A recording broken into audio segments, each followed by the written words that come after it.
అంత దయనీయమైన స్థితిలోకి దిగజార్చేశాయో అనే పూర్తి విషయాల్ని నేను ఫ్యాక్ట్స్తో డాక్యుమెంట్స్ ఆధారంగా అక్కడుండే వాళ్ళ వాయిసెస్ ఆధారంగా ఎగ్జిబిట్ చేస్తే అంత దారుణంగా చాలాసార్లు ఎలక్షన్స్ టైంలో కూడా అంతే.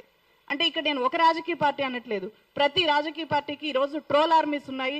వాళ్ళకి నచ్చిన వ్యాఖ్యలు ఎవరు చేసినా సరే వాళ్ళ ముఠాలనంతా కూడా ఆ పర్టికులర్ జర్నలిస్ట్ మీదకి ఉసిగొల్పుతున్నాయి. చాలా రాజకీయ పార్టీలు ఇదే చేస్తున్నాయి. ఇక్కడ వాళ్ళు వ్యవస్థీకృతంగా ఇట్లాంటి అటాక్స్ చేస్తుంటే మనం నిస్సహాయంగా ఉండిపోవాల్సి వస్తుంది.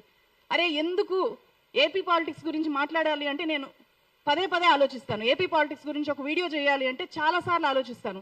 ఇది నిజంగా చెయ్యాలి, తప్పదు చెయ్యక అంటేనే చేస్తున్నా. ఎందుకంటే ఇదే పరిస్థితి. ఏదైనా సరే వాస్తవం చెప్పాలి అంటే అక్కడ స్వీకరించడానికి రెడీగా ఉండరు. తెలంగాణలో లాగా కాదు. ఏపీలో ఉండేవి రెండే పార్టీలు. ఉంటే నువ్వు అక్కడుండు, లేకపోతే ఇక్కడుండు. ఉంటే నువ్వు అక్కడ ఉంటావు, లేకపోతే ఇక్కడ ఉంటావు. నువ్వు న్యూట్రల్గా ఉంటావు అని చెప్పి ఎవరు నమ్మరు అక్కడ. అంత దారుణమైన పరిస్థితిలోకి మీడియా దిగజారింది. కాబట్టి వీళ్ళు న్యూట్రల్గా ఉండే జర్నలిస్టులు అనడానికి కూడా వాళ్ళు రియలైజ్ అవ్వలేకపోతున్నారు. వీళ్ళు న్యూట్రల్గా ఉంటారు, వీళ్ళు వాస్తవాలు చెప్తున్నారు, దాని నుంచి మనం ఏదైనా తీసుకోగలిగితే తీసుకుందాము, ఫీడ్బ్యాక్ కింద తీసుకుందాము అంటే కూడా వాళ్ళు డైజెస్ట్ చేసుకోలేకపోతున్నారు. వాళ్ళ దృష్టిలో అందరూ కూడా అమ్ముడుపోయిన జర్నలిస్టులే. నిజంగా వాళ్ళు అమ్ముడుపోయిన జర్నలిస్టులు అని చెప్పి భావించరేమో కానీ అట్లాంటి ప్రచారం అయితే చేస్తారు. ఎందుకు చేస్తారు, ఎందుకు భావించరు అంటే అధికారం వాళ్ళ చేతిలో ఉంటుంది. ఎవరి ఫోన్ నెంబర్ అయినా వాళ్ళ దగ్గర ఉంటుంది. ఫోన్ నెంబర్లతో పాన్ నెంబరు అటాచ్ అయి ఉంటుంది. ఎవరి అకౌంట్లోకి ఏ పార్టీ నుంచి ఎంత ఫండ్ ట్రాన్స్ఫర్ అయ్యేది గవర్నమెంట్లో ఉండే వాళ్ళు ఈజీగా తెలుసుకోవచ్చు. అట్లాంటివి ఎక్స్పోజ్ చేయొచ్చు కదా. నాగేశ్వర్ గారి ఇన్కమ్, లీగల్ ఇన్కమ్ ఎంత ఉందో నేను అందుకే చెప్పాను. నేను చేసిన వీడియో స్టార్టింగ్లోనే 10 లక్షల రూపాయలు లీగల్ ఇన్కమ్ పొందుతున్న వ్యక్తికి ఏదో టీడీపీ దగ్గర, వైఎస్ఆర్సీపీ దగ్గర డబ్బులు తీసుకోవాల్సిన అవసరం ఉంటుందా? ఎందుకు ఉంటుంది? పోనీ ఆయన ఏపీ పొలిటీషియన్గా మారాలనుకుంటున్నారా? రాజ్యసభకి వెళ్ళాలనుకుంటున్నారా? ఏమీ లేదు కదా.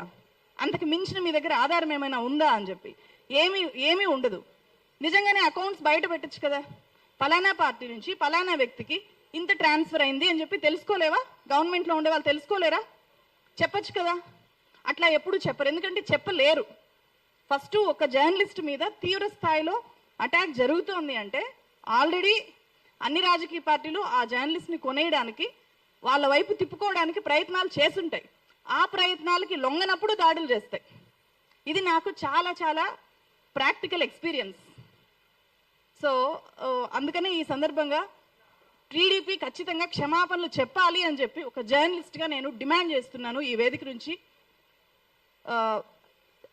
వాళ్ళు క్షమాపణలు చెప్పి వాళ్ళు ట్విట్టర్లో పోస్ట్ చేసిన ఆ పర్టికులర్ పోస్ట్ రిమూవ్ చేయకపోతే కనుక ఖచ్చితంగా సార్ని డిఫమేషన్ కేసు వెయ్యాలి అని చెప్పి రిక్వెస్ట్ చేస్తున్నా. ఇక్కడ ఇంకొక విషయం కూడా చెప్పాలి.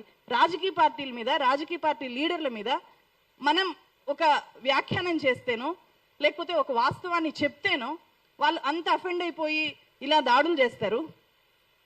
అలాగే రీసెంట్గా మనం చూసాం బండి భగీరథ్ కేసులో చాలా మంది జర్నలిస్టులకి, ఇక్కడుండే వనజ మేడంకి కూడా నోటీసులు వచ్చాయి, వీడియోల్ని డౌన్ చేశారు, చాలా చేస్తున్నారు. సో అంటే మీ దగ్గర పవర్ ఉంది కాబట్టి ఆ పవర్ని మీరు ఎలా అయినా యూజ్ చేయొచ్చు. మా దగ్గర పవర్ ఉండదు, మేము ఇండివిజువల్ వ్యక్తులం కాబట్టి మేము నిస్సహాయంగా ఉండిపోవాలా? మా డ్యూటీ మేము చేయకూడదా? ఆయన డ్యూటీ ఆయన చేశారు. సో మీ డ్యూటీ ఏంటో మీరు తెలుసుకోండి. మీరు చేయాల్సిన పని పక్కన పెట్టి అటాక్ చేయడమే డ్యూటీగా పెట్టుకోవడం ఏంటి? రాజమండ్రిలో పవన్ కళ్యాణ్ గారు మాట్లాడినప్పుడు కూడా ఆ మొత్తం అరగంట సేపు నాగేశ్వర్ గారి మీద మాట్లాడాల్సిన అవసరం ఉందా? ఒక రాష్ట్ర డిప్యూటీ సీఎంకి నాగేశ్వర్ గారి మీద మాట్లాడారు. నాగేశ్వర్ గారి మీద ఎందుకు ఈ స్థాయిలో ఫ్రస్ట్రేట్ అయి మాట్లాడుతున్నారు అని చెప్పి ఆ అరగంట మీటింగ్ కనుక మనం చూస్తే తమిళనాడు పాలిటిక్స్ ఆయన్ని చాలా ఇబ్బంది పెట్టేశాయంట. తమిళనాడు పాలిటిక్స్లో విజయ్ హాలోగ్రామ్స్ పెట్టుకొని, ఫొటోస్ పెట్టుకొని గెలిచేశారంట. అది ఎట్లా అనిపించిందంటే ఎలా నవ్వాలో కూడా అర్థం కావట్లేదు. కనీసం ఆ మాత్రం దాన్ని రివ్యూ చేసుకోలేకపోయారా? విజయ్ హాలోగ్రాములు పెట్టుకొని గెలిచేశాడా? విజయ్ మక్కలు ఈయక్కం అని చెప్పి ఒక ఆర్గనైజేషన్ 2009లో మొదలు పెట్టాడు ఆయన. ప్రతి విలేజ్ని టచ్ చేశాడు, ప్రతి విలేజ్లో వాలంటీర్స్ని బిల్డ్ చేశారు, పెద్ద నెట్వర్కింగ్ చేశారు. అసలు వాస్తవాల్ని పక్కన పెట్టేసి హాలోగ్రాములు పెట్టుకొని గెలిచేశాడు. నేను కూడా హాలోగ్రాములు పెట్టుకొని ఉండుంటే రోడ్ల మీదకి రాకుండా గెలిచిపోయేవాన్నేమో, ముఖ్యమంత్రి అయిపోయేవాన్నేమో అనే ఫ్రస్ట్రేషను కనిపించింది. దాన్ని కవర్ చేసుకోవడానికి, అంటే వాళ్ళ పార్టీలో వాళ్ళు కూడా అలా ఫీల్ అవుతున్నారంట, దాన్ని డైవర్ట్ చేయడానికి ఏమైనా ప్రొఫెసర్ నాగేశ్వర్ గారి ఇష్యూని వాళ్ళు ముందు పెట్టి వాళ్ళ విత్ ఇన్ ద పార్టీని ఒక యాక్టివేట్ చేయడానికి ఎప్పుడు ఒక్కొక్క మూమెంట్ కావాలి కదా. సో ప్రజా సమస్యల మీద మూమెంట్ చేయలేరు కాబట్టి ఇలాంటి ఒక ఇష్యూని ఏమైనా తీసుకున్నారేమో అని కూడా అనిపించింది నాకు. Thank you so much.